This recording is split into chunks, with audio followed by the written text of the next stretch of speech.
Ladies and gentlemen, viewers who never miss a beat of economic drama, and all the finance professionals scratching their heads, welcome back to another episode of Boss Economics World, where we dive deep into the heart of global financial chaos, exposing the absurdity of policy decisions and their ripple effects on your daily life. Today, we'll be dissecting the bombshell announcement shaking up markets. President-elect Donald Trump's administration is gearing up for another economic roller coaster, and once again, the sound of tariffs is deafening. The nomination of Jamieson Greer as the next U.S. trade representative signals a fiery continuation of Trump's trademark America First trade agenda, complete with soaring tariffs, trade wars, and border taxes that sound great on paper but often leave the rest of us holding the receipts. But first, let's set the stage. What does this decision mean? How does it reflect deeper systemic issues within the U.S. economy, and most importantly, how bad could this really get? Spoiler alert, it's not good. Let's dive in.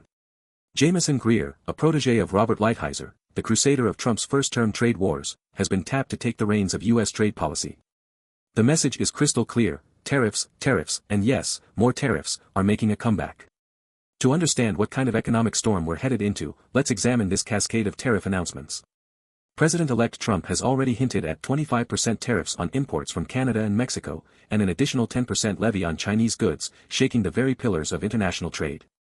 Markets are reacting with predictable anxiety, and analysts are dusting off their 2018 playbooks to brace for impact. But let's not sugarcoat it. This bold tariff strategy might be a political win for an America First audience, but it has the power to wreak havoc on global supply chains and hit Americans hardest where it hurts: the wallet. Here's something President Trump rarely mentions when touting his tariff policies: tariffs are taxes. When the government slaps a hefty import penalty on foreign goods, that cost doesn't magically vanish. No, my friends, it inevitably trickles down to, you guessed it, you, the consumer. Whether you're buying a new phone, a car, or even basic groceries, higher tariffs mean higher prices for imported components and goods. Let's not forget, we're already dealing with painfully high inflation. In September 2023, U.S. inflation clocked in at 3.7%, sticking well above the Fed's target despite repeated interest rate hikes. Now, imagine layering a 25% surtax onto Canadian or Mexican goods, key trading partners the U.S. relies on for essentials like dairy, lumber, and automotive parts. Or burdening imports from China, which remains the largest supplier of consumer electronics and textiles. The inevitable result? American households will feel the squeeze as inflated prices creep back into grocery stores, retail shelves, and manufacturing costs. If history is any guide, we need only rewind to Trump's first term to get a taste of what's coming. During the trade skirmishes of 2018-2019, Trump's tariffs on $362 billion worth of Chinese goods hiked costs for American companies and consumers alike. A 2019 study by the Federal Reserve Bank of New York revealed that U.S. households bore nearly $831 in additional annual costs as a direct result of these policies. Businesses didn't fare much better, with many struggling to adapt supply chains or absorb rising costs. As Jamieson Greer himself has said, pursuing economic decoupling from China will involve short-term pain. But one has to ask, how much pain is too much before ordinary Americans start buckling under the pressure? Greer's vision of tariffs as a tool for long-term economic leverage sounds compelling, but at street level, the bruises will be immediate and fierce. When politicians sell tariffs, the promise is always the same: reviving manufacturing, creating jobs, and bringing supply chains back home. Trump isn't shy about playing this greatest hit. By squeezing foreign imports with costly barriers, he hopes to strong-arm American companies into reshoring production. But let's be real for a moment: does this promise hold water? The data suggests otherwise. While the first wave of tariffs did lead to modest gains in sectors like steel and aluminum, those gains were overwhelmingly erased by economic damage elsewhere. A 2021 study by Moody's Analytics found that the tariffs cost the U.S. economy about 300,000 jobs as entire supply chains were disrupted and businesses struggled to adapt to higher input costs. Even within Trump's flagship achievement, the U.S.-Mexico-Canada Agreement, USMCA, the benefits were hardly transformative. Manufacturing jobs increased only fractionally, and most companies opted against reshoring, choosing instead to automate or adapt within existing global networks. Let's face it, it's cheaper to automate than to pay U.S. wages, especially when tariffs force businesses to pinch pennies. One unintended consequence of the Trump tariff doctrine is that rising costs of foreign parts and materials often lead companies to invest more heavily in automation, not in new jobs. Why hire expensive American labor when a robot can assemble parts 24/7 without demanding health insurance or a lunch break? According to a report from Oxford Economics, up to 20 million manufacturing jobs worldwide could be displaced by automation by 2030, and policies like Trump's may accelerate that trend. A key concern with Trump's tariff-heavy strategy is the lack of long-term vision.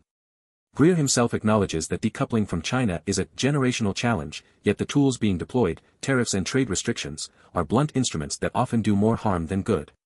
Consider the U.S. national debt. As of November 2024, it stands at a staggering $34 trillion, or over 120% of GDP. Slapping tariffs to raise revenue is a laughably small-scale solution when you're staring at such a fiscal abyss. The Congressional Budget Office, CBO, estimates that while tariffs generated approximately $85 billion in revenue in 2022, this figure pales in comparison to the trillions required to service debt and fund government programs. Worse still, the economic slowdown caused by tariffs often reduces corporate profits and suppresses economic growth, undercutting the very tax base needed to fund the federal budget. And, of course, we can't ignore the ripple effect on international alliances. Canada and Mexico are not just trading partners, they are key economic allies. Alienating neighbors with steep tariffs risks unintended diplomatic consequences, adding new hurdles for cooperation across issues like climate, security, and, paradoxically, other trade negotiations. The proposed tariffs also come at a precarious time for the global economy.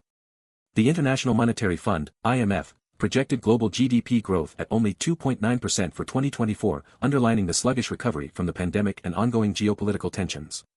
Meanwhile, China's economic deceleration persists, with forecasts for its GDP expansion dropping below 4.6% in 2024, raising new concerns about demand across global markets.